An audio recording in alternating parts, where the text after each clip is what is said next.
Yes, friends, in this lecture we are going to consider sigma bond and pi bond formation. Very important. Sigma bond, actually, sigma, the symbol which we are going to use is this sigma, this hyphen or dash, sigma bond. And for pi bond, pi symbol, as we know, we are going to use this symbolic representation, pi bond. So sigma and pi bond, sigma bond and pi bond, the first time we are going to consider this. Basically both are covalent bonds. Both are covalent bonds. That should be clear to you. But there is a difference, sigma and pi.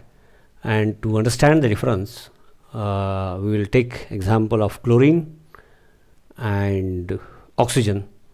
Oxygen, actually we have not yet studied hybridization, and therefore for the sake of just to know what is pi bond, neglecting, which is theoretically not correct, but just to understand what is pi bond, which we are going to use for the first time, just to understand what is pi bond, pi type of bond, neglecting sp2 hybridization. Okay, so as if for you, since you are not yet considered hybridization, but when you will consider hybridization, then you may confuse. Therefore I have written this, neglecting sp2. The only purpose is to, for the first time, to study pi bond, let us neglect hybridization and consider the oxygen molecule formation. Okay, that's all. Okay, बघा मग sigma bond आणखी pi bond म्हणजे दोन्ही पण covalent बॉन्डच, bond form by sharing of electron pair, Cl2 molecule, H2 molecule आतापर्यंत आपण बघितलेलं आहे. पण त्यातला सिग्मा बॉन्ड म्हणजे सिग्मा टाईप, सिग्मावाला कोवॅलेंट बॉन्ड आणि पायवाला कोवॅलेंट बॉन्ड, यात काय फरक आहे. आता क्लोरीनचं एक्झाम्पल बघितलं आहे मी, तर बघा इथं घेतलं आहे क्लोरीन ॲटॉमिक नंबर 17. आता 1s2 2s2 2p6 ते तर भरले जातात, त्यामुळं नियरेस्ट इनर्ट गॅसचा सिम्बॉल लिहून पुढचं इलेक्ट्रॉनिक कॉन्फिगरेशन लिहायची पद्धत आहे. म्हणून पूर्ण 1s 2s 2p मग 3s 3p असं लिहिलेलं नाही आहे. नियरेस्ट इनर्ट गॅस निऑन 10पर्यंत तो कॉमनच असणार आहे, म्हणून निऑनचा सिम्बॉल लिहिला नाही का. म्हणजे 1s2 2s2 2p6 10 इलेक्ट्रॉन्स, मग इथे 11 12 13 14 15 16 17 म्हणजे आउटरमोस्ट शेल 3s2 3p5 नाही का. ज्या या स्टाईलमध्ये पण लिहितात electronic configuration 1s2 2s2 2p6 3s2 आणि 3p5 लिहितात, किंवा 3px 3py 3pz. चला मी असं लिहितो 3p5. ठीक आहे, ब्लॉक फॉर्ममध्ये लिहितो आपण. आणि मग त्याच्यामध्ये काय होतं की आउटरमोस्ट शेल त्यातला हा द हाफ फील्ड, म्हणजे व्हॅलन्स बॉन्ड थिअरीप्रमाणे, valence bond theory, half filled atomic orbitals, half filled atomic orbitals म्हणजे single electron. So 2 atoms when the sharing takes place, there should be half filled atomic orbitals, single electron असलेले. तर आमच्याकडे आहे 3pz atomic orbital is half field. मग Cl2 molecule formation व्हायचे असेल तर atoms overlap, हे बरोबर आहे, पण ॲटम्समधले कुठले ॲटॉमिक ऑर्बिटल्स ओव्हरलॅप, असं फक्त त्या ॲटॉमिक ऑर्बिटल्स. क्लोरीन आपण नॉर्मली लिहिताना असं लिहितो ना, क्लोरीन नाही का. बघा क्लोरीन 1 2 आउटरमोस्ट शेल 1 2 3 4 5 6 7 म्हणजे जुन्या भाषेत आपण ऑर्बिट म्हणायचो. आणि दुसरं सेकंड क्लोरीन ॲटम आपण असं लिहायचो 1 2 3 4 5 6 आणखी 7, आणि मग हे कोवॅलेंट बॉन्ड झाला नाही का. हा कोवॅलेंट बॉन्ड झाला, single and electron pair is shared, single covalent bond असं आपण लिहित होतो. ओके, तर ते ठीक आहे, normal representation. Octet of both get complete since 1 electron pair is formed, 1 sigma covalent bond is formed. Okay, ते आणखी डिटेलमध्ये बघतो आहे आपण सध्या, ते आणखी डिटेलमध्ये बघतो. ओके, तर बघा, तर chlorine since in the outermost shell 3s and 3p, among that 3pz म्हणजे पी मधला कोणतरी एक एक्स, दुसरा वाय, तिसरा झेड असणार. तर मग कुठला, तर जो हाफ फील्ड आहे तो आपण झेड म्हणू फॉर अवर कन्व्हिनियन्स. ओके, तसं काही रूल नाही आहे, पण तिन्हीपैकी एक असणार तर झेड म्हणूया. So 3pz atomic orbital of one chlorine atom is half filled. मग हाफ फिल्ड ॲटॉमिक ऑर्बिटल त्या ॲटममधला, त्या एलिमेंटच्या त्या ॲटममधला तो त्याचे ओव्हरलॅपिंग होणार दुसऱ्या हाफ फील्डबरोबर. तर Cl2 मॉलिक्यूल फॉर्मेशनची चर्चा चालू आहे. एक्झाम्पल आपण Cl2चं घेतो आहे. तर Cl2 मॉलिक्यूल फॉर्मेशनचं तर half filled atomic orbital of one atom. तर क्लोरीनचा 3pZ मी असा काढतो नाही का, हा न्यूक्लियस, हा 3pZ म्हणूया. ओके, अँड सिंगल इलेक्ट्रॉन, मग दोन्हीपैकी एक असणारा क्लॉकवाईज किंवा anti clockwise. 3pZ atomic orbital of chlorine atom. तर Cl2 मॉलिक्यूल फॉर्मेशनच्या वेळेला दुसरा जो क्लोरीन ॲटम असणार आहे त्याचं पण इलेक्ट्रॉनिक कॉन्फिगरेशन हेच असणार आहे. ठीक आहे, परत लिहायची गरज नाही. त्याचा पण 3pZच ॲटॉमिक ऑर्बिटल आहे. हाफ फील्ड सिंगल इलेक्ट्रॉन त्यांचंच शेअरिंग होणार. फक्त इलेक्ट्रॉनिक कॉन्फिगरेशन भरता राहा नाही का. 10, 11, 12, 13, 14, 15, 16, 17 म्हणजे पहिला हे जर क्लॉकवाईज असतील तर हे अँटी क्लॉकवाईज. तर दुसऱ्या क्लोरीन ॲटमचा जो 3pZ येणार आहे, लिहिताना आपण पहिले अपवर्ड दाखवायची पद्धत आहे ते ठीक आहे, पण पहिले जाणार आहे ते क्लॉकवाईजच आता असं काही नाही आहे नाही का. 11, 12, 13 हे तिन्ही क्लॉकवाईज असतील किंवा तिन्ही अँटी क्लॉकवाईज असतील. 12 नाही का, 10, 12, 13, 14, 15 समजा तिन्ही क्लॉकवाईज असतील, देन पेरिंग विल स्टार्ट 16, 17. किंवा 13, 14, 15 तिन्ही अँटी क्लॉकवाईज, कारण का इक्वल एनर्जी ऑर्बिटल्स असतील, हंट्स रूल. तर half field with parallel spin, मग ते सेम स्पिन म्हणजे मग तिन्ही पण क्लॉकवाईज असतील, देन पेरिंग विल स्टार्ट, किंवा तिन्ही पण anti clockwise then pairing will start. लिहिताना पहिले अपवर्ड लिहायची पद्धत आहे, म्हणजे पहिले सगळे येणारे हाफ फील्ड क्लॉकवाईज असं काही नाही आहे. मग बॉन्ड फॉर्मेशनच होणार नाही, Cl2 मॉलिक्यूल फॉर्मेशनच होणार नाही, H2 पण होणार नाही. त्याच्यानंतर सहज बघू. तर सेकंड ॲटम क्लोरीन हा न्यूक्लियस, अलीकडे वाटत असतं की असा ऑर्बिटल डंबेल P ही इलेक्ट्रॉन असा फिरतो, पण असा कसा फिरेल? अरे बाबा, हा न्यूक्लियस आहे. Probability of finding the electron in the nucleus is 0. तो त्या श्रॉडिंजर्स वेव्ह इक्वेशनमध्ये त्या सब एनर्जी लेवलचं इलेक्ट्रॉन म्हणजे ती एनर्जी भरली E, P आणि सायचे व्हॅल्यूज, तर कुठं असण्याची शक्यता आहे रिव्हॉल्विंग राऊंड द न्यूक्लियस. त्या शक्यता लोब, त्याचा शेप, तो lobe and exactly identical lobe on opposite side, असं दोन लोबचा एक ऑर्बिटल झाला डंबेलचे P ऑर्बिटल. आणि असे लोब 3 डायरेक्शन्समध्ये असू शकतात, XYZ म्हणून PX, PY, PZ. हे तिन्ही PX, PY, PZ म्हणजे P सबशेल. ओके, पुन्हा थोडं ॲटॉमिक ऑर्बिटल फास्ट सांगितलं. तर मुद्दा काय आहे, तर दुसरा ॲटम क्लोरीन ॲटम, त्याचा जो 3pZ असेल तो हाफ फील्ड आहेच, पण तो हा जर क्लॉकवाईज असेल तर हा अँटी क्लॉकवाईज पाहिजे. Then and then only bond formation will take place. म्हणजेच हा 3pZ ॲटॉमिक ऑर्बिटल, शॉर्टमध्ये लिहितो atomic orbital of another chlorine atom. आणि त्यांचे ओव्हरलॅपिंग होणार, आणि त्यांचे ओव्हरलॅपिंग झालं बघा, इथे दाखवतो मी. आता मग ओव्हरलॅपिंग या लोबचे आणि या लोबचे अपोजिट स्पिनवाले ओव्हरलॅपिंग झाले, तर probability of finding the electron shared pair on opposite side of the lobe negligible, theoretically negligible म्हणायचं, नो म्हणायचं ते, लक्षात घ्या. ओके, म्हणजे अपोजिट लोब. मग मी कसं दाखवतो ओव्हरलॅपिंग, इथं ओव्हरलॅपिंग होणार, हा पण क्लॉकवाईज हा पण clockwise, overlapping will not take place. म्हणजे हाफ फील्ड ॲटॉमिक ऑर्बिटल्स पाहिजेत, त्यानंतर अपोजिट स्पिन्स पाहिजेत. ओके, अपोजिट स्पिन्स पाहिजेत. मग हे हाफ फील्ड आहेत, अपोजिट स्पिन्स आहेत, आणि एनर्जी लेवल क्लोरीनचेच असल्यामुळे सेमच आहेत. त्यामुळं ते जे कोव्हॅलेंट बॉन्ड फॉर्मेशनसाठी जे रूल्स आहेत की atomic orbital should be half filled, they take part in overlapping. आणि half filled atomic orbital of one atom and half filled atomic orbital of another atom, जसं की इथं chlorine, 2 chlorine atoms, opposite spins.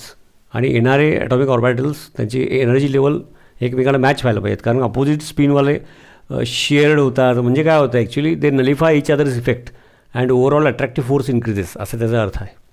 सगळ्या गोष्टी आणखी पुढच्या लेवलच्या आहेत. तरी पण तर आपण Cl2 molecule pi bond sigma bond समजून घेणे हा एवढाच हेतू आहे. तरी पण काही गोष्टी त्याच्या पुढे जाऊन सांगितल्या. ओके, आणि मग बॉन्ड फॉर्मेशन झाल्यानंतर कसं दाखवतो बघा, हा न्यूक्लियस आणि हा एक असं का काढलं चित्र बघा. सेकंड ॲटम त्याचा 3pZ, क्लोरीन ॲटम असल्यामुळे 3pZ. हे न्यूक्लियस, हा न्यूक्लियस, मग इथं ओव्हरलॅपिंग झालं हा आधीचा क्लोरीनचा 3pZ वाला, हा दुसऱ्या क्लोरीनचा 3pZ वाला, अपोजिट स्पिन, पॅरलल ओव्हरलॅपिंग झालं नाही का. हा क्लोरीन आणि हा क्लोरीन शेअरिंग झालं त्यामुळं नाही का. म्हणजे आपण जे नॉर्मली असं काढत होतो शेअरिंग झालं ते नाही का. आता शेअरिंग मग बघा ना की when overlapping takes place, now the probability of finding the shared pair on the opposite side of the nucleus is negligible. म्हणून त्याला मग ते म्हणतात रिड्यूस्ड लोब. मी सोयीसाठी इथं कुठंतरी लिहितो, रिड्यूस्ड लोब म्हणतात, रिड्यूस्ड लोब, रिड्यूस्ड लोब. हा रिड्यूस्ड लोब, हा रिड्यूस्ड लोब. आता गंमत बघा, हे असं दाखवलं and therefore covalent bond is formed and electron pair is shared between 2 chlorine atoms and a covalent bond is formed. पण आता PP ओव्हरलॅपिंगची जर गंमत बघायची झाली, हे ऑक्सिजनचं एक्झाम्पल नंतर बघणार आहे इथं बघा. तर याचा p ऑर्बिटल असा आला, समजा हा क्लॉकवाईज आहे, दोन्हीपैकी एक असणार तर हा क्लॉकवाईज, आणि दुसऱ्याचा p ऑर्बिटल समजा असा आला आणि ओव्हरलॅपिंग झालं. असं का नाही दाखवत? तसं दाखवून तरी बघा नाही का. तसं ओव्हरलॅपिंग झालं असं कल्पना करायला काय हरकत आहे नाही का. ओव्हरलॅप झाला आणि असं ओव्हरलॅपिंग झालं, shared pair. Okay, reduce lobe opposite होणार का नाही होणार समजा, ते शक्यता ती चर्चा जरा बाजूला ठेवून बघूया. झालं ओव्हरलॅपिंग, अपोजिट स्पिन, शेअरिंग झालं. आता अशा ज्या वेगवेगळ्या पॉसिबिलिटीज आहेत, एकाचा 3pZ असा आला आणि दुसऱ्याचा 3pZ असा आला नाही का, 3pZ1 ओके, 3pZ1 नाही का, हा क्लोरीन ॲटम. असे का नाही आले? समजा असे आले आणि ओव्हरलॅपिंग झालं, शेअरिंग झालंच की. मग ज्या इतर पॉसिबिलिटीज आहेत त्यापेक्षा ही possibility, this is more followed, takes place in this manner only. का बरं? सिम्पल रिझन आहे. Line joining the 2 nuclei, okay, imaginary line काढली आपण, line joining the 2 nuclei, electron density is in between the line joining the 2 nuclei. Okay, electron density म्हणजे ती shared pair जी आहे ती मध्ये, electron density is in between the 2 Nucleya.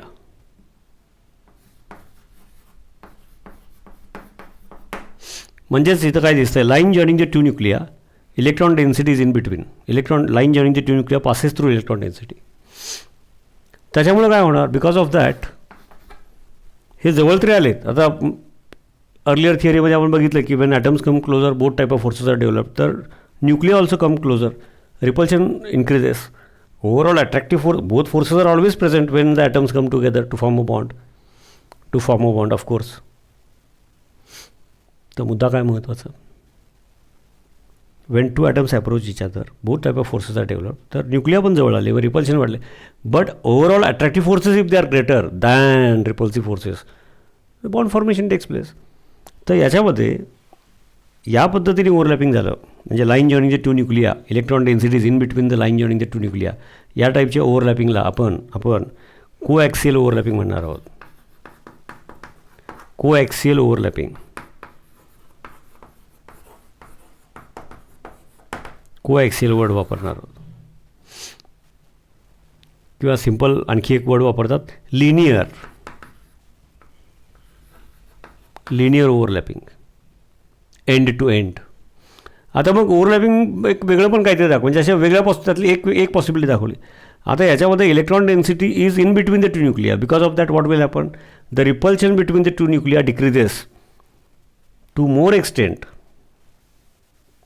चल का, जवळ आल्यामुळं ते रिपल्शन असणार आहे तो कमी असणार, म्हणजे त्याला म्हणायचं decreases. Okay, repulsion between the 2 nuclei decreases because of electron density which is in between the 2 nuclei. आता या प्रकारे ओव्हरलॅपिंग झालं तर काय होणार आहे, हे न्यूक्लियस आणि हे nucleus, line joining the 2 nuclei, electron density in between नाही आहे, कुठंतरी असं एक साईडला आहे, वरती किंवा खाली आहे दिसताना तरी, किंवा ओके म्हणजे इन बिटवीन तर नाही आहे. म्हणजे रिपल्शन बिटवीन द 2 न्यूक्लिया ते जे काय जवळ आल्यामुळे असणार आहे ते काही प्रमाणात कमी करण्याचं काही याच्यामध्ये काम होत नाही आहे, as compare to what happens here, because of the electron density which is exactly in between the 2 nuclei of the 2 atoms. The repulsion between the two nuclei decreases to certain extent. म्हणजेच overall attractive force आणखी वाढला, म्हणजे strength आणखी वाढली, overlapping आणखी चांगलं होणार if overlapping takes place in this manner. आणि मग line joining the electron density is in between the line joining the two nuclei. Okay, line joining the two nuclei passes through the shared pair. That type of overlapping is called as coaxial overlapping किंवा linear overlapping. And electron pair is shared म्हणजे sigma म्हणजे covalent बॉन्डच आहे, covalent बॉन्डच आहे. And therefore covalent bond म्हणजे हे शक्यच नाही. मग ही पॉसिबिलिटी असताना हे शक्यच नाही, ही पॉसिबिलिटी असताना, आणि म्हणून मी एक्सप्लेन करताना पुढं असं म्हणतो, समजलं का? म्हणजेच हा कोॲक्सियल ओव्हरलॅपिंगमध्ये electron density in between the two nuclei, समजा हे न्यूक्लियस आणि हे nucleus, electron density is in between the two nuclei, आणि electron density in between the two nuclei, therefore repulsion between the two nuclei will be decreased, will be less, जे नसताना जेवढं असतं त्या तुलनेत, अशा अर्थाने लेस. सो आणि मग या ओव्हरलॅपिंगला कोॲक्सियल ओव्हरलॅपिंग किंवा linear overlapping. Okay, so overlapping taking place in this manner, coaxial overlapping. तर इलेक्ट्रॉन पेअर इज शेड म्हणजे कोव्हॅलेंट बॉन्ड आहेच. Covalent bond formed by coaxial overlapping. Coaxial overlapping is called as sigma covalent bond. Sigma covalent bond म्हणजे symbolically आम्ही लिहिताना इथे लिहितो बघा, sigma covalent bond म्हणजेच हा जो शेड पेअर झाली, क्लोरीनमध्ये 1 इलेक्ट्रॉन पेअर इज शेड आणि Cl2 molecule is formed. Normally आपण असं दाखवायचो. आता आणखी डिटेलमध्ये तर क्लोरीनमध्ये जो बॉन्ड फॉर्मेशन झालेला आहे तो सिग्मा वर्ड्समध्ये स्पेलिंगमध्ये लिहा किंवा सिम्बॉलिकली. कुठल्या प्रकारचा शेअरिंग म्हणजे कोव्हॅलेंटच आहे, पण कुठल्या प्रकारचा सिग्मा कोव्हॅलेंट बॉन्ड, हा सिग्मा कोव्हॅलेंट. आता लक्षात आलं, बारीक लिहिलं आहे बघा, sigma type of covalent bond नाही का, इथं लिहितो हा सिग्मा कोव्हॅलेंट बॉन्ड म्हणजे कोव्हॅलेंटच पण सिग्मा. आणि मग हे पण दिसताना ओव्हरलॅपिंग दिसते ना, पण जर two p z of one atom and two p z of another atom याच्यामध्ये जर सिग्मा म्हणजे coaxial overlapping if it is possible, linear overlapping if it is possible, repulsion decreases to more extent means more overlapping म्हणजे strong bond होणार आहे, म्हणजे coaxial overlapping formation possible आहे, त्यामुळे strong sigma covalent bond possible आहे. तर overlapping असं कशाला होईल, होणार नाही. तर पहिल्यांदा सिग्मा कोव्हॅलेंट बॉन्ड फॉर्मेशन समजून घेणं गरजेचं आहे. तर कुठल्या प्रकारच्या कोव्हॅलेंट बॉन्डला सिग्मा म्हणायचं ते पहिला क्लिअर, आणि काही ठिकाणी मग दुसरा प्रकार असतो तो आपल्याला बघायचा आहे. ओके, तर एक्सप्लेनेशन पुढं घेऊन जाताना ते I need to remove from the board. Okay, yes, जो let me again in fast revise. 3pz atomic orbital of one chlorine atom and 3pz atomic orbital, because half filled atomic orbital is 3pz, single electron वाला. 3pz atomic orbital of another chlorine atom, फक्त त्यातला half filled आहे, एक जर clockwise असेल तर दुसरा anti clockwise पाहिजे, then only overlapping and sharing will take place. पण PP वाले दोन ओव्हरलॅप होत असताना इफ म्हणजे देर इज अ पॉसिबिलिटी म्हणताना असं म्हणायचं, if they overlap in this manner म्हणजे काय, line joining the two nuclei, it passes through the shared pair, it passes through the electron density, means electron density is in between the two nuclei, and because of the electron density which is in between the two nuclei, the repulsion between the two nuclei decreases to a good extent. Repulsion decreases means more overlapping, stronger bond. Such type of overlapping is called as coaxial overlapping or linear overlapping, नहीं का. And this covalent bond and electron pair, आता हा chlorine एक chlorine atom दुसरा chlorine atom, त्यातला फक्त the atomic orbital which actually take part in overlapping तेवढाच दाखवलेला आहे आपण.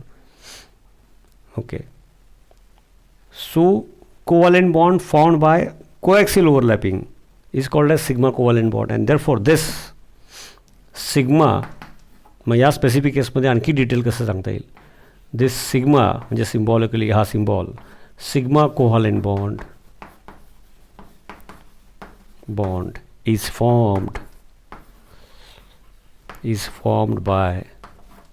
by कोॲक्सियल, आणि इथं स्पेसिफिक कुठले ॲटॉमिक ऑर्बिटल्स भाग घेतलेले आहेत क्लोरीनचे ओव्हरलॅपिंगमध्ये, क्लोरीन ॲटममधले कुठले ॲटॉमिक ऑर्बिटल्स आउटरमोस्ट शेलमधले, by coaxial overlapping of PP orbitals, means coaxial PP, याचा P आणि त्याचा P, आणि ते पण कोॲक्सियल पद्धतीने. ओके, कोॲक्सियल PP ओव्हरलॅपिंग हे महत्त्वाचं आहे. असंच आणखी एक सिग्मा बॉन्डचं सोपं एक्झाम्पल बघा, H2 मॉलिक्युल फॉर्मेशन. आता हायड्रोजन म्हणलं की 1s1, म्हणजे पहिला इलेक्ट्रॉन अपवर्ड दाखवायची पद्धत आहे. याचा अर्थ काही हायड्रोजनचे क्लॉकवाईज असतील ते उरलेले, म्हणजे 50-50 उरलेले अँटी क्लॉकवाईज असतील तरच. आणि मग हायड्रोजन ॲटम 1s1 नाही का, हाफ फील्ड आहेच तो, अँड अनदर हायड्रोजन ॲटम तो 1s1च, फक्त याचा स्पिन क्लॉकवाईज असेल तर याचा anti clockwise. Electronic configuration 1s1, overlapping takes place. आता हे स्पेरिकल सिमेट्रिकल असल्यामुळं अपोजिट लो प्रिड्यूस वगैरे मुद्दा येत नाही, युनिफॉर्म डिस्ट्रीब्युशन आहे स्पिअरमध्ये इलेक्ट्रॉनचं. तर ओव्हरलॅपिंग बघा कसं झालं. Overlapping is formed, okay, and an electron pair is shared, opposite स्पिनवाले असल्यामुळं an electron pair is shared, nucleus of one hydrogen atom, nucleus of another hydrogen atom 1s, okay, and line joining the two nuclei. बघा ना, line joining the two nuclei, electron density is in between the line joining the two nuclei. Line joining the two nuclei passes through the electron density. म्हणजेच हे overlapping कसं आहे, कोॲक्सियल आहे, म्हणजेच linear आहे. त्यामुळे हा जो कोव्हॅलेंट बॉन्ड फॉर्म झालेला आहे, कोव्हॅलेंट बॉन्ड तो कसला आहे, sigma covalent bond. Sigma covalent bond. इकडेही मग सिग्मा कोव्हॅलेंट बॉन्ड फॉर्म झाला होता. इकडं sigma covalent bond formed by coaxial overlapping of PP orbitals. तसं इथं सिग्मा कोव्हॅलेंट बॉन्ड नाही का, sigma covalent bond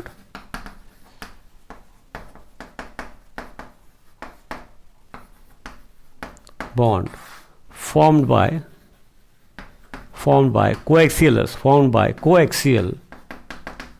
coaxial overlapping of SS, याचा S ऑर्बिटल आणि याचा S orbital, coaxial SS overlapping.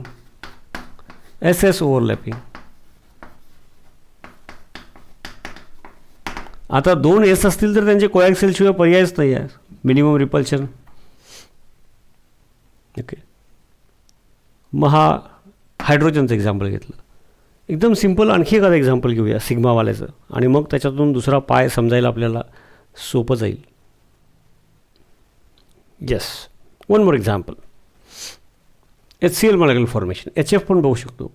एक एक्झाम्पल बघितलं की त्या टाईपचं HBr बघू शकतो. Pattern same. हायड्रोजनमध्ये half filled atomic orbital 1s1, electronic configuration of hydrogen 1s1, clockwise असेल किंवा अँटी क्लॉकवाईज असेल. इलेक्ट्रॉन, पहिला electron upward, it is a trend to show upward, it can be clockwise or anti clockwise. म्हणजेच H2 molecular formation just now we have seen. तर 1 hydrogen atom clockwise असेल तर second hydrogen atom anti clockwise. H2 molecular formation, sigma covalent bond, SS overlapping, sigma covalent bond, coaxial overlapping, SS एकाचा S orbital दुसऱ्याचा, earlier example. Okay, आता HCl मग एका hydrogen ॲटमचा जो काय असेल 1s1 इलेक्ट्रॉनिक कॉन्फिगरेशन, तो जर क्लॉकवाईज असेल किंवा दोन्हीपैकी एक असणार, suppose it is clockwise. Chlorine atom त्यातला हाफ फील्ड ॲटॉमिक ऑर्बिटल फक्त दाखवतो आहे, outermost shell, half filled atomic orbital present in outermost shell, 3pz तेवढाच दाखवलं. बाकीचे आहेतच ओव्हरलॅपिंगमध्ये. That atomic orbital will take part in overlapping half filled. तर कुठला आहे 3pz. मग हा जर क्लॉकवाईज असेल तर it should be anti clockwise, किंवा हा अँटी क्लॉकवाईज असेल तर this should be clockwise. then and then only overlapping will take place of the two atomic hydrogen 1s atomic orbital of hydrogen atom and 3pz atomic orbital of chlorine atom, and electron pair will be shared, covalent bond will be formed. आणि मग तो covalent bond formation बघा, हा S आणि हा 3pZ क्लोरीनचा. मग overlapping झाल्यानंतर overlapping opposite lobe याचा मात्र, कारण का शेप आहे त्याला काहीतरी शेप आहे, याचा अर्थ काय बरं, in certain areas the electron density probability is more, in certain area it is less, त्यामुळे अपोजिट लोब इज रिड्यूस, त्यामुळे probability of finding the shared pair on opposite side of this nucleus is negligible. Okay, no म्हणायचं negligible. आता reduce lobe फारच reduce दाखवायचा असतो, पण दिसला तरी पाहिजे म्हणून जरा मोठा काढला. Nucleus of chlorine atom, nucleus of hydrogen atom, आणि हा हायड्रोजनचा इलेक्ट्रॉन क्लॉकवाईज असेल तर हा अँटी क्लॉकवाईज, किंवा हा अँटी क्लॉकवाईज तर तो clockwise, and electron pair is shared. Now nucleus of hydrogen and nucleus of chlorine, line joining the two nuclei, electron density is in between the line joining the two nuclei. म्हणजेच sigma covalent bond is formed, नाही का, symbol लिहा, spelling लिहा, दोन्ही लिहा. Sigma covalent bond is formed by what, by coaxial. बघा आता हे किती वेळा कानावर पडलं, कोएक्सियल सिग्मा. आता हे पुन्हा पटपट येणार आणि हे वापरून पुढची थिअरी, ते वापरून पुढची थिअरी, असं असतं. इथलंच जर सिग्मा आणि पाय, आता अजून पाय बघायचे, पायवाला covalent bond, pi covalent bond, sigma covalent bond is formed by coaxial overlapping of sp orbitals.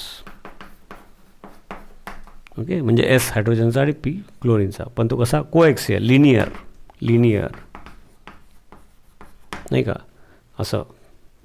आता याच्यामध्ये ओव्हरलॅपिंग असं होऊ शकत नाही. हा एसवाला स्पेरिकली सिमेट्रिकला ते ठीक आहे, आणि पीवाला असं आलं अपोजिट स्पिन घेऊन, दिसताना शेअरिंग दिसतंय, but line joining the two nuclei जे इथं आहे, electron density is exactly in between the two Nucleya.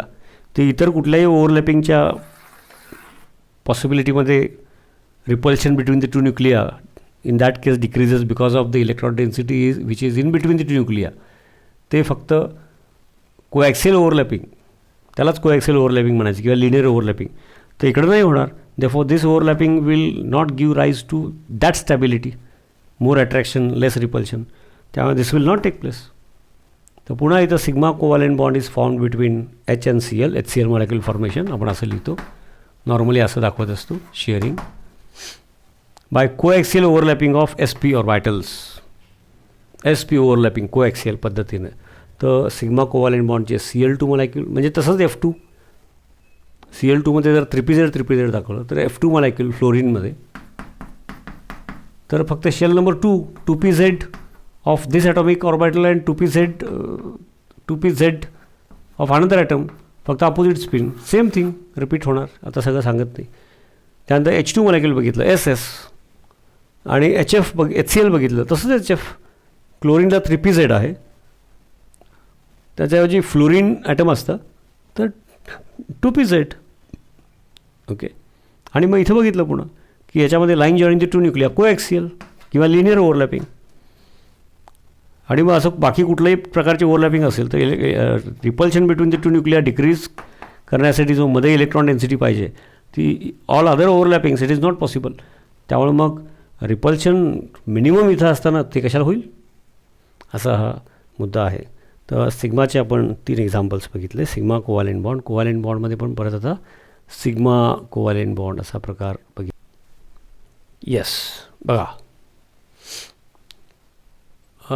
up till now we have considered sigma type of covalent bond. Covalent bond असं पण आपल्याला आधीपासून माहीत होतं, पण sigma covalent bond formed bye coaxial overlapping, त्याच्यामध्ये एक एक्झाम्पल Cl2 बघितलं बाय PP कोएक्सियल ओव्हरलॅपिंग. त्यानंतर H2 मॉलिक्यूल एकाचा SS coaxial overlapping, and then HCl molecule SP coaxial overlapping. आता आपल्याला कोव्हॅलेंटमध्ये पण पाय कोव्हॅलेंट बॉन्ड असा एक असतो. म्हणजे काय, जसं बघा PPचे एक्झाम्पल घेऊया. P orbital of one atom हे बघितलेलं आहे आपण, P atomic orbital of one atom and P atomic orbital of another atom, atomic orbital, फक्त अपोजिट स्पिन आणि लिनियर ओव्हरलॅपिंग झालं, these 2 atomic orbitals will overlap. ते ॲटॉमिक ऑर्बिटल्स ओव्हरलॅप झाले तर काय होणार, opposite lobe will get reduced, आणि मग electron pair is shared, nucleus of one atom, nucleus of another atom, line joining two nuclei, electron densities in between, म्हणजे हे coaxial overlapping, sigma covalent bond. This we have covered. In some cases especially P P orbitals, आपला सिलेबसच्या लिमिटपर्यंत P पीसाठी बघू पहिल्यांदा, मग फार पुढं 12वीच्या शेवटी in certain examples D orbitals. Okay, by that time let us limit ourselves to P P. तर पी पी ऑर्बिटल्समध्ये parallel overlapping it is also possible. म्हणजे जेव्हा असं शक्य नसतं तेव्हा पॅरलल ओव्हरलॅपिंग इज पॉसिबल. हे coaxial overlapping, linear overlapping, sigma covalent bond, electron density in between the two nuclei, ते पॉसिबल नसेल तर पी पीसाठी एस्पेशली. ओके, एस एस तर कोएक्सिलच होणार, एस पी कोएक्सिलच होणार, पण पी पी असं पण शक्य आहे, which we have covered, CL2 molecule.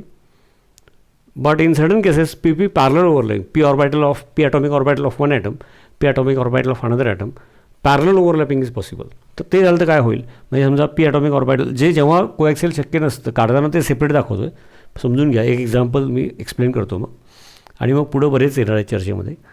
P atomic orbital, P orbital of one atom, P orbital of another atom, समजा क्लॉकवाईज असेल तर अँटी क्लॉकवाईज, तर पॅरलल ओव्हरलॅपिंग थोडं डायग्रॅम काढताना बघा.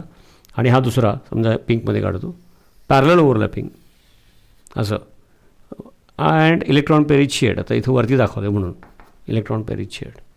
नाव the line nucleus of one atom, nucleus of another atom, line joining the two nuclei, electron densities above and below, म्हणजे probability आहे above पण अँड बिलो बोथ, दिसताना ऑर दिसतं, or नाही म्हणायचं, probability of electron densities above and below. कारण actually electrons revolve round the nucleus, त्यामुळे ते सिलेंड्रिकल असतं. तो ॲटॉमिक स्ट्रक्चरमधला भाग तसा आहे. तर 2 डायमेन्शनमध्ये काढताना ते अबाव ऑर बिलो दिसतं आपल्याला, इथं किंवा इथं. ते actually above and below. Electron density is not in between, जसं कोॲक्सियल ओव्हरलॅपिंगमध्ये आहे in between the two nuclei, जसं electron density is above and below. म्हणजे बोर्डवरती तुम्हाला ऑर दिसतं, ठीक आहे, मनामध्ये तसं म्हणा, पण लिहिताना म्हणताना तर हे पण शेअरिंग ऑफ इलेक्ट्रॉन पेअर आहे.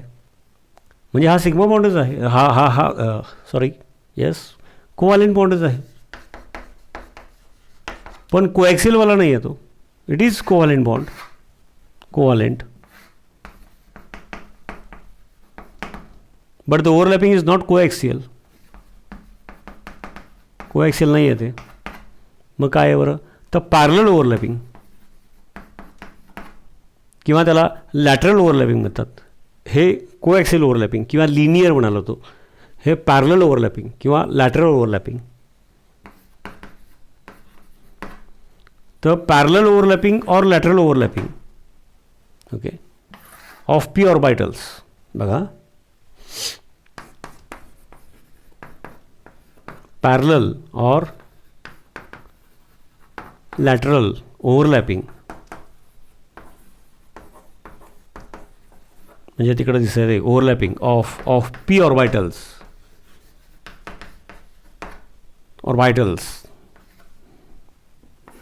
give rise to what, sharing झालं, त्यामुळे कोव्हॅलेंटच, पण हा कोव्हॅलेंट सिग्मापेक्षा वेगळा आहे. Okay, give rise to pi covalent bond, pi covalent bond लक्षात घ्या. मग पाय कोव्हॅलेंट बॉन्ड नाही का, मग तो पाय कोव्हॅलेंट बॉन्ड किंवा सिम्बॉलमध्ये पाय, but it is covalent bond, हे लक्षात घ्या. आता ऑफकोर्स सिग्मामध्ये काय असतं की इलेक्ट्रॉन डेन्सिटी सिन्सिटीज इन बिटवीन, मग तो इथं जसा पी पी असेल किंवा हायड्रोजनमध्ये बघितला तो एस एस किंवा HClमध्ये बघितला तो SP, एकाचा एस आणि एकाचा P, coaxial. Electron densities in between the two nuclei, so repulsion decreases. त्या तुलनेमध्ये इथं electron density in between the two nuclei नाही आहे, so repulsion between the two nuclei in case of this parallel overlapping which gives rise to pi covalent bond, no factor, there is no factor, overlapping झालेलंच आहे, but there is no additional factor which decreases the repulsion between the two nuclei. Overall attractive forces are greater than repulsive forces, म्हणून तर pi bond formation झालं. पण इथं जो additional factor आहे the electron density in between, तो इथं नसल्यामुळे repulsion between the two nuclear will not decrease to that extent. म्हणून हा pi covalent bond, therefore pi covalent bond म्हणजेच सिग्मा कोव्हॅलेंट बॉन्ड किंवा म्हणताना फक्त सिग्मा बॉन्ड म्हणतात, म्हणजे जो covalent bond is stronger than pi bond. म्हणजेच sigma covalent bond is stronger than pi covalent bond. अगदी पीपीचाच विचार केला तरी कळतं. Because there is no extra factor which is present here which decreases the repulsion between the two nuclei. Electron density is not in between the two nuclei, it is above and below, and therefore repulsion between the two nuclei does not decrease to that extent as in sigma. Therefore sigma covalent bond is stronger than, sharing needs covalent but sigma covalent bond, sigma bond is stronger than pi covalent bond. हे एक मुद्दा आहे. आता ते मग तो weak आहे तर मग होतोच कसं काय. तर एक एक्झाम्पल, जे एक्झाम्पल या स्टेजला simple initially to consider this example, because yet we have not considered hybridization initially. This is a simplest example to get idea of pi bond, pi covalent bond. Hybridization concept, when we are going to consider hybridization, things will be a bit different. Conceptually not wrong, but pattern is different, the details are different. तरी पण pi bond आणखी लक्षात येण्यासाठी म्हणून and therefore deliberately I have return in bracket, कारण पुढचं झाल्यानंतर तुम्हाला लक्षात येईल की हे जे सांगितलं आहे हे परफेक्ट नाही आहे. या स्टेजला हे इट इज कन्व्हिनियंट, युजफुल म्हणून असं सांगतो. परत हायब्रिडायझेशन झाल्यानंतर पाय कोव्हॅलेंट बॉन्ड हे आणखी परत जे काय परफेक्ट किंवा मोर करेक्ट आहे ते सांगणार. तर निग्लेक्टिंग हायब्रिडायझेशन, तर हायब्रिडायझेशन म्हणजे काहीतरी आहे not considering. Let us consider the formation of O2 molecule. आता इथं बघा मी हे काढतो. आता हा मुद्दा आलेला आहे ऑक्सिजन. तर oxygen electronic configuration 8 atomic number 1s2 2s2 नाही का, 4 5 6 7 8 outermost shell 2 lone pairs 2 unpaired electron. हे अनेक वेळा झालं. मग half filled atomic orbitals take part in bond formation, take part in overlapping. मग ह्याच्यामध्ये हाफ फिल्ड कोण आहे, 2p y 2p z. XYZ मधले कोणतरी एक्स असेल तर दुसरा वाय उरलेला झेड, तर आपण नावच फिक्स करू, काय फरक पडतो. शेवटी काय एक एक्स असेल असा तर दुसरा वाय असा असेल तर तिसरा झेड असा असेल नाही का, x Y Z. Okay, x Y मग असा झेड. ओके यस ठीक आहे. तर हाफ फील्ड हे आहेत 2p y 2p z. मग 1 ॲटॉमिक ऑर्बिटल समजा ऑक्सिजन ॲटम ओके, तर हा जर 2p y असेल, मी सिम्बॉल इकडे लिहितो, इलेक्ट्रॉन इकडे दाखवतो, म्हणजे हा 2p y, दोन्ही लोब्स मिळून एक 2p y, आणि हा 2p z. ओके, दोघंही क्लॉकवाईज असणार किंवा दोघंही अँटी क्लॉकवाईज, कारण का 4 5 6 7 मग अपोजिट स्पिन 8th, त्यामुळे दोघंही क्लॉकवाईज किंवा दोघंही anti clockwise same spin. Okay, आणि दुसरा ऑक्सिजन ॲटम, तर हा त्याचा जर 2p y असेल तर हा त्याचा 2p z म्हणूया. तर याचा अपोजिट स्पिन असेल तरच ओव्हरलॅपिंग होणार, नाही तर ज्याचा असेल त्याच्याबरोबर होणार. सेकंड ऑक्सिजन ॲटम, आता बघा यांच्यामध्ये दोघांच्यामध्ये ओव्हरलॅपिंग झालं इकडं कोॲक्सियली, या दोघांच्यामध्ये अपोजिट लोब रिड्यूस होणार. इकडं P Y coaxial, the moment P Y coaxial takes place, P Z parallel होणारच. It has to take place. बघा आता हे इथंपर्यंत झालं का, मी जरा आणखी सांगतो तुम्हाला व्यवस्थित. Okay, just you have to imagine. Okay, the moment this one py coaxially overlapping takes place, pz will overlap in a parallel manner. It has no option, कारण का py आणि pz 90 असतो angle, perpendicular to each other. py आणि pz perpendicular to each other. मग py जर linear overlap झाले coaxial हे, तर हे दोन्ही लॅटरलच व्हायला पाहिजेत, पॅरलल नाही का, लॅटरल ओव्हरलॅपिंग. आणि त्यामुळे मग कसं चित्र दिसेल बघा, मी इथं काढतो. Yes, just a moment.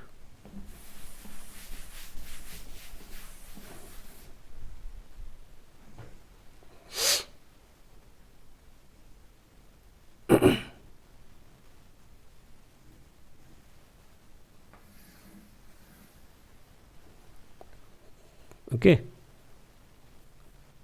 py and pz, one oxygen atom, py atomic orbital opposite lobe reduced of one oxygen atom, pz actually the moment this overlapping takes place, these two overlap. Normally we are used to show, आता हे opposite lobe produce झालं, parallel ओव्हरलॅपिंगमध्ये opposite lobe produce no possibility, इकडे लिहून दाखवलं होतं आधी. हा जर सिग्मा कोव्हॅलंट बॉन्ड असेल तर this is represented by these lines. This is pi covalent bond, म्हणजे डबल बॉन्डच झाला तो. 2 electron pairs are shared, but one electron pair is shared by PP coaxial sigma bond. The moment it shares the another covalent bond, याचा एक 2pz आणि याचा 2pz overlapping होणार. त्याचे कारण असं आहे, but we represent by these lines असं pi, because we write p orbitals in this fashion. Actually जरा त्यातला मुद्दा जर एक बघा एवढ्यात काढून दाखवतो. तो 3 डायमेन्शनल इमॅजिन जर आपण केला, तो आपण ऑर्बिटल असं काढतो लोब, ते ठीक आहे. 3 डायमेन्शनलचा विचार केला तर ॲक्च्युली हा पण असा आईस्क्रीमचे कोण, ही साईज ॲक्च्युली अशी असते, अशी याची, म्हणजे याच्या जवळ असते घासून बघा अशी. त्यामुळं याचा आणि दुसऱ्याचं जेव्हा सिग्मा ओव्हरलॅपिंग होणार तेव्हा हा आणि त्याचा पॅरलल ओव्हरलॅपिंग होणारच. मुद्दा लक्षात येतो का? But our style of writing p orbital is this, therefore we have to show by representative lines. Actual overlapping parallel overlapping takes place, हे दाखवलं मी. आता ते इथं दाखवलं आलं असेल, मी आता हे इथंपर्यंत कळलं असेल तर मी याच्यामध्येच थोडं वरतीच गिरवून दाखवतो. बघा तुम्हाला लक्षात येते का? म्हणजे ॲक्च्युली दिस ऑर्बिटल हे असं आईस्क्रीम कोनसारखं जर इमॅजिन केलं बोथ, तर हे असं आहे ना, हे असं बघा दोन्हीचे पण आणि हे याचं पण. म्हणजे तुम्हाला हे समजण्यासाठी आहे, कुठं एक्सप्लेन करायचं नाही, लिहायचं नाही, काही नाही. When these 2 orbitals overlap, they are bound to overlap. मुद्दा लक्षात आला का? हायब्रिडायझेशन कन्सिडर केलं तर आणखी वेगळ्या पद्धतीने एक्सप्लेन होणार. तर पण पायचे कन्सेप्टसाठी हे सिम्पलेस्ट एक्झाम्पल आहे.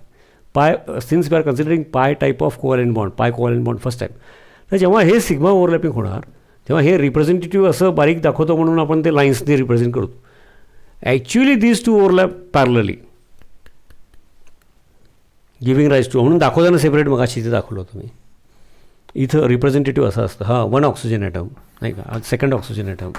तर हे PY जर कोएक्सियल असेल तर PZ पॅरलल ओव्हरलॅपिंग होतातच. तर तुम्ही असं इमॅजिन केलं, असं p ऑर्बिटल जर असा इमॅजिन केला तर हे ओव्हरलॅप झाले की हे ओव्हरलॅप होतातच, हे लक्षात आलं का बघा. But this gives rise to stronger overlapping, this gives rise to relatively as compare to sigma. So sigma bond is more stronger than pi bond. आणि ऑक्सिजनचं एक एक्झाम्पल घेतलं पाय बॉन्ड समजण्यासाठी. ओके, तर सिग्मा बॉन्ड पाय बॉन्ड बघा interesting आहे. First time we have considered, but it is not difficult.